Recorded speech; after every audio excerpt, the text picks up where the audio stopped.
हरे हरे गोचा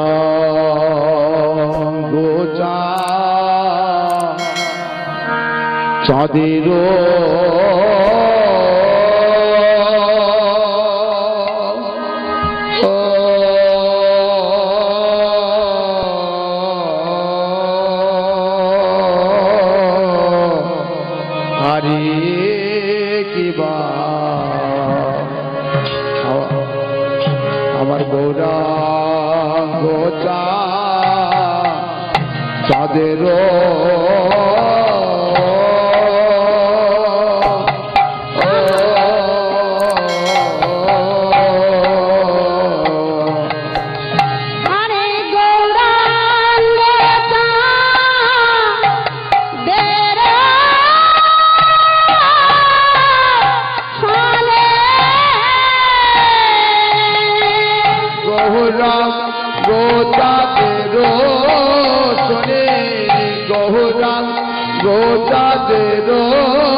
भक्तमंडली भक्तिमती मायेरा ओ आमार साधुगुरु वैष्णवेर चरणे रइल कोटि कोटि दंडवत प्रणाम। श्री श्री आद्याशक्ति स्वरूपिणी एवं ब्राह्मण और वैष्णवेर चरणे रइल शतकोटि दंडवत प्रणाम। एवं आमार पिता माता दीक्षागुरु शिक्षागुरुर चरणे रइल शतकोटि दंडवत प्रणाम। मागो कीर्तन की रतन आमी जानी ना, যদি বলেন জানো না যখন গাইতে এসেছো কেন, গুরু কৃপাই কেবল। গুরু আমাকে যতটুকু আস্বাদন করিয়েছে আমি আপনাদের সামনে ততটুকুই পরিবেশন করব। যদি কোনো ভুল ত্রুটি হয়ে থাকে মা, আপনারা নিজ সন্তান মনে করে, ভগ্নী মনে করে আমাকে চরণে রাখবেন। তাই গৌর প্রেমানন্দে হরি হরি বল। ঈশ্বর পরম কৃষ্ণ কৃষ্ণ সচিদানন্দময় বিগ্রহ সিংহ অনাদি আদি গোবিন্দ আমার। তিনি সর্বকারণে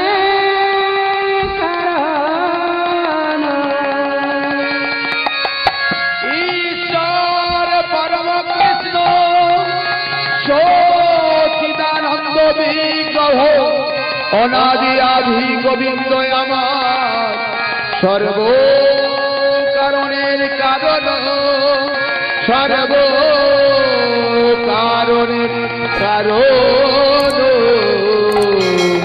সর্ব কারণের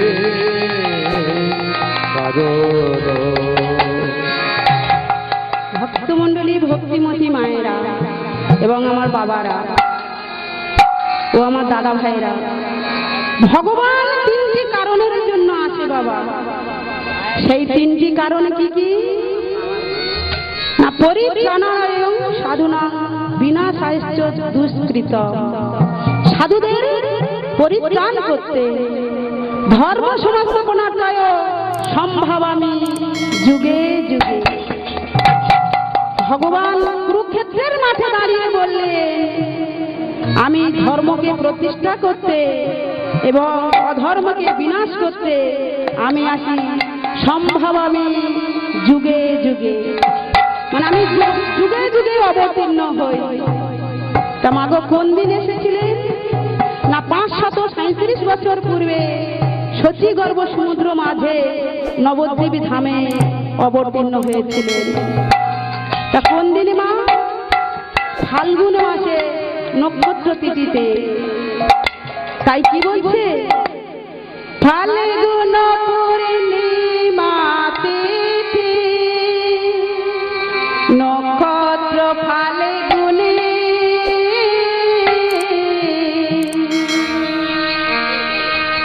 কই ভক্তমণ্ডলী, ভক্তিমতী মায়ের হাত তুলে সবাই মিলে করো তাহলে। ফাল্গুন পূর্ণিমা তিথি নক্ষত্র ফাল্গুনি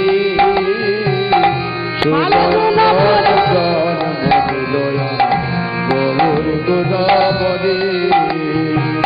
ফাল্গুন পূর্ণিমা তিথি নক্ষত্র ফাল্গুনি শুভক্ষণ জন্ম নিলয়া গৌর গুণমণি। জন্ম নিল রে, জন্ম নিল রে, জন্ম নিল রে, জন্ম নিল রে, আমি শুভক্ষণে গৌর হরি জন্ম নিল রে। শুভক্ষণে গৌর হরি আমার জন্ম নিল রে, শুভক্ষণে গৌর হরি জন্ম নিল রে। শুভক্ষণে গৌর হরি জন্ম নিল রে, শুভক্ষণে গৌর হরি জন্ম নিল রে, শুভক্ষণে গৌর হরি জন্ম নিল রে, জন্ম নিল রে। ভক্তমণ্ডলী, ভক্তিমতী মায়েরা, এই যে গৌর হরি জন্ম নিয়েছেন, কিন্তু মাগো যদি আমরা ডাকার মতো ডাকতে পারি, গৌর হরি ঠিক কৃপা করে। ভক্তের ডাকে ঠিক সাড়া দেবে বাবা। কিন্তু বাবা আমরা কি সেরম ডাকি কি? ডাকি না। দেখবেন মায়েরা, এই যে গৌর হরি এই কলিযুগের যে নাম দিয়ে গেলেন জীবের দ্বারে দ্বারে, এই নামের দ্বারা কিন্তু অনেক ভক্ত তার চরিত্রটা পরিবর্তন করেছে। আবার দেখবেন কোন ভক্ত কি বলে যে ওখানে হরিনাম হচ্ছে, কেউ কোনোদিনই শোনে। যদি দান হাঙ্গামা হতো তাহলে ঠিক ভালো হতো, কারণ এই কলিযুগের এমন একটা যুগ বাবা, এই অধর্মের যুগ। দেখবেন কোন বিজ্ঞানী, কোন রাষ্ট্রপতি, কোন প্রধানমন্ত্রী পারে না বাবা একজন ব্যক্তিকে সাধু করার মতো ক্ষমতা কারণ নেই। কিন্তু এই হরিনাম, কৃষ্ণ নাম যে কোনো কলিজীব শুনুক না কেন, দেখবেন ঠিক তার চরিত্রটা পরিবর্তন হয়ে যাবে এই নামের দ্বারা। কিন্তু বাবা সেসব কি আমরা পাচ্ছি? তেমন ভাবে ডাকতে পারছি ভগবানকে? ডাকতে পারছি না। তাই ডাকার মতো ডাকতে হবে, তারপর ভগবান কৃপা করবে। যেমন বাবা যদি আমরা গুরু দীক্ষা না নিই, গুরু মন্ত্র না নিই, যেমন ভজন সাধন হয় না, তো ঠিক তদ্রূপ ভগবানকে যদি ডাকার মতো ডাকেন, তারপর ভগবান দেখা দেবে বাবা। এই গুরু মন্ত্র, গুরু দীক্ষা যদি না হয়, ভগবান বলে আমি সেই ভক্তের হাতে সেবা গ্রহণ করি না। তার প্রমাণ আছে।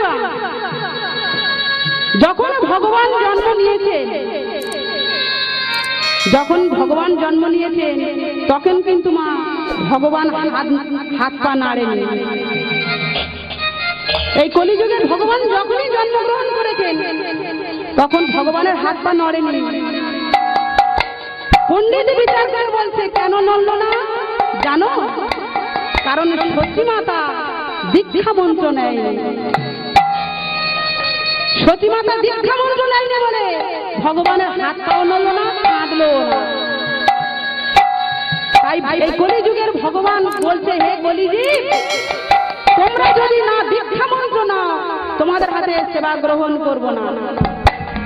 কারণ তার প্রমাণ আছে বাবা। তার প্রমাণ কি না, যতক্ষণ একজন ব্রাহ্মণ তার পয়সা হচ্ছে, ততক্ষণ কিন্তু সে মন্দিরে মন্দিরে পুজো করতে পারবে না।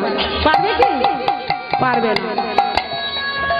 তাই ভগবান বলছেন, হে কলির জীব, তোমরা সব দীক্ষা মন্ত্র নাও, আমার দেখে শেখো। কারণ আমি ভগবান হলে কি হবে, আমি মনুষ্য কুলে জন্ম নিলে কি হবে, তোমরা যদি না দীক্ষা নাও, তোমাদের হাতে আমি সেবা গ্রহণ করব না।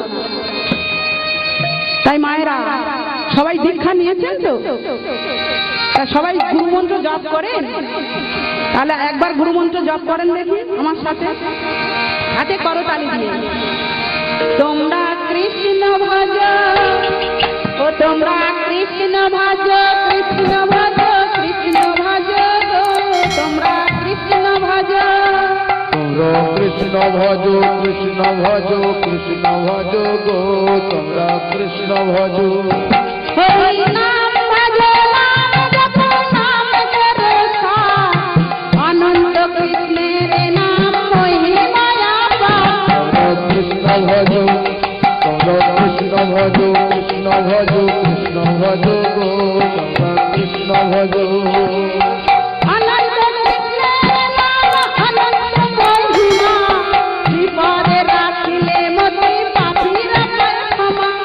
কৃষ্ণ ভজ, তোমরা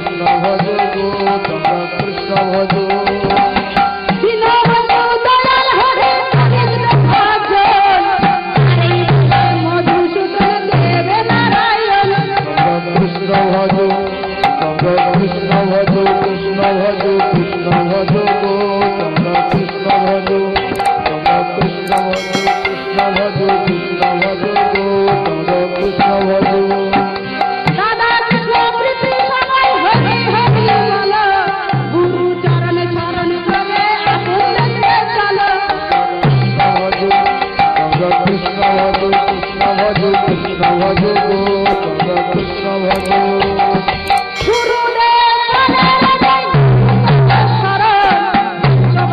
পূর্ণ করে নন্দের নন্দন কৃষ্ণ ভজ কৃষ্ণ ভজ কৃষ্ণ ভজ গো তোমরা কৃষ্ণ ভজ তোমরা কৃষ্ণ ভজ কৃষ্ণ ভজ কৃষ্ণ ভজ গো তোমরা কৃষ্ণ ভজ তোমরা কৃষ্ণ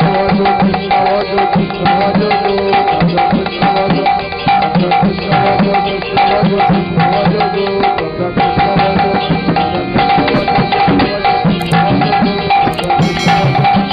কৃষ্ণ ভজ কৃষ্ণ ভজ কৃষ্ণ ভজ গো তোমরা কৃষ্ণ ভজ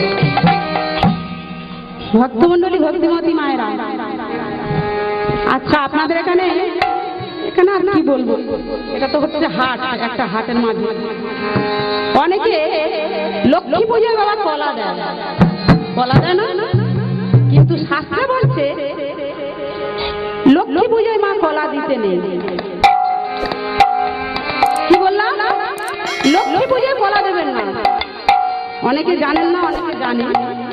লক্ষ্মী পুজোয় কেন কলা দেবেন না? না, লক্ষ্মীর স্তন যুগল থেকে কলার সৃষ্টি হয়েছিল, তাই মা লক্ষ্মী পুজোয় কলা দিতে নেই। যখন লক্ষ্মী নারায়ণের যুগলে থাকবে তখনই লক্ষ্মী পুজোয় কলা দিতে আসবে, বুঝলেন? যখন লক্ষ্মী নারায়ণ যুগলে থাকবে, আর শুধু লক্ষ্মী ঠাকুর থাকলে কলা দেবেন না।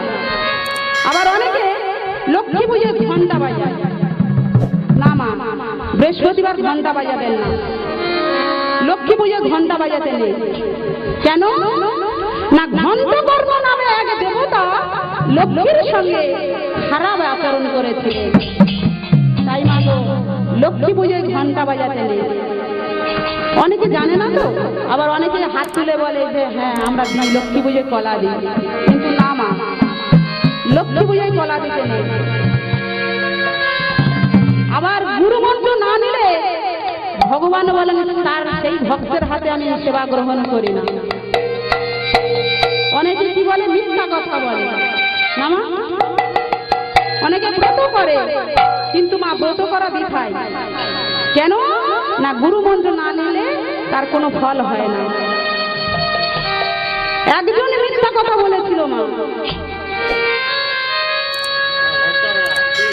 একজনে মিথ্যা কথা বলেছিল। গুরুকে মিথ্যা কথা বললে কি হয় জানেন? গুরুকে মিথ্যা কথা বললে কি হয় জানেন? শিষ্য যদি শিষ্যের মতো হয় তাহলে সেই গুরু কৃপা করে, আর গুরু যদি গুরুর মতো না হয় সেই গুরুকে ত্যাগ করা যায়।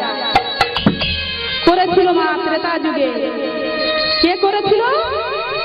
না, বলি রাজা শুক্রাচার্যকে ত্যাগ করেছিল। আবার বাবা যদি বাবার মতো না হয় সেই বাবাকে ত্যাগ করা যায়। করেছিল কে? না, ভক্ত প্রহ্লাদ হিরণ্যকশিপুরকে ত্যাগ করে দিয়েছিলেন। আবার কি বলছে মা? এটা আমার কথা নয়, এটা শাস্ত্রের কথা। আবার কি বলছে? মা যদি মায়ের মতো হয় সেই মাকে মা বলা যায়, নইলে রাক্ষসী বলা যায়। যদি বলেন আপনার তো প্রশ্ন জানতে পারে, মাগো মাকে কখনো রাক্ষসী বলে? কিন্তু মাগো বলেছিল একজন। কবে জানো? ত্রেতা যুগে, যখন রামচন্দ্র, প্রভু রামচন্দ্র বনবাসে গিয়েছিলেন 14 বছরের জন্য। ওই ভরত কিন্তু মাকে মা বলে ডাকেনি, 14 বছর মাকে মা বলে ডাকেনি। তাই বলছি, গুরু যদি গুরুর মতো না হয় মা, তাহলে সেই গুরুকে ত্যাগ করা যেতে পারে। করেছিল বলি রাজা শুক্রাচার্যকে, কারণ মিথ্যা কথা বলেছিল একজন। কে জানে? মহাভারতে কর্ণ। কারণ গুরুকে মিথ্যা কথা বললে অকালে প্রাণ হারাতে হয়। কেমন ভাবে?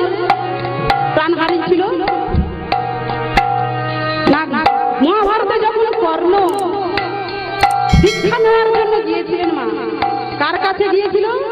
না দ্রোণাচার্যের কাছে। আর সেই দ্রোণাচার্যের কাছে গিয়ে বলছেন, গুরুদেব গুরুদেব আমি দীক্ষা নেব, আর দীক্ষা নিয়ে আমি অস্ত্র শিক্ষা অর্জন করব। আপনি আমাকে দীক্ষা দিন, তারপর আমি অস্ত্র শিক্ষা অর্জন করব। তখন কর্ণ যেই না এই কথা বলেছেন, গুরুদেব বলছেন ঠিক আছে, আমি তোমার দীক্ষা দেব। কিন্তু মাগো, গুরুদেব ব্রাহ্মণ ছাড়া কোনো ভক্তদের দীক্ষা দিতেন না। গুরুদেব যখনই বলেছেন দীক্ষা দেব, তখন কর্ণ মিথ্যে কথা বলেছিল যে গুরুদেব আমি তো ব্রাহ্মণ, আপনি আমাকে দীক্ষা দিন। গুরুদেব ক্ষত্রিয়দের দীক্ষা দেয় না। আর যখনই বলেছেন দীক্ষা দিন, তখন ওই গুরুদেব কি করলেন, তার যা ছিল মা দেওভাণ্ডে সব উজাড় করে ওই কর্ণকে দীক্ষা দিয়েছিলেন, আর ওই অস্ত্র শিক্ষা শিখিয়েছিলেন। যখন মা শিখিয়েছিলেন, অস্ত্র শিক্ষা শিখিয়েছিলেন, তখন ওই কর্ণ কি মনে কি আনন্দ যে আজ আমি গুরুদেবের কাছ থেকে দীক্ষা নিয়েছি আর অস্ত্র শিক্ষা অর্জন করেছি। তখন গুরুদেব বলছে, ঠিক আছে কর্ণ, তোমাকে আমি সব উজাড় করে দেব, কিন্তু চলো একটু বনের মধ্যে যাই। যেই না বাবা ওই কর্ণকে নিয়ে বনের মধ্যে গিয়েছে, যেতে যেতে একটা বটবৃক্ষ দেখতে পেয়েছেন গুরুদেব।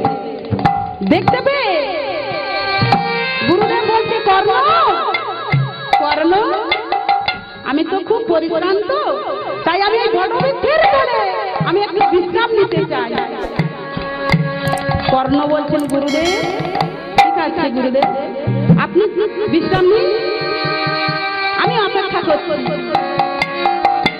তখন গুরুদেব কি বললেন, সেই বটবৃক্ষের তলে যখনই বিশ্রাম নিতে বসেছে মা, কর্ণ কি করলেন, সেই গুরুদেবের মস্তকটি নিয়ে সেই জানুদেশের উপরে তুলে নিয়ে বসেছে। গুরু ভক্তি ছিল তার, এত গুরু ভক্তি ছিল। আর যখনই কর্ণ গুরুদেবের মস্তকটি নিয়ে যখনই গুরুদেবকে নিয়ে বসেছেন, আর এদিকে গুরুদেব নিদ্রা করছেন, বিশ্রাম নিচ্ছেন।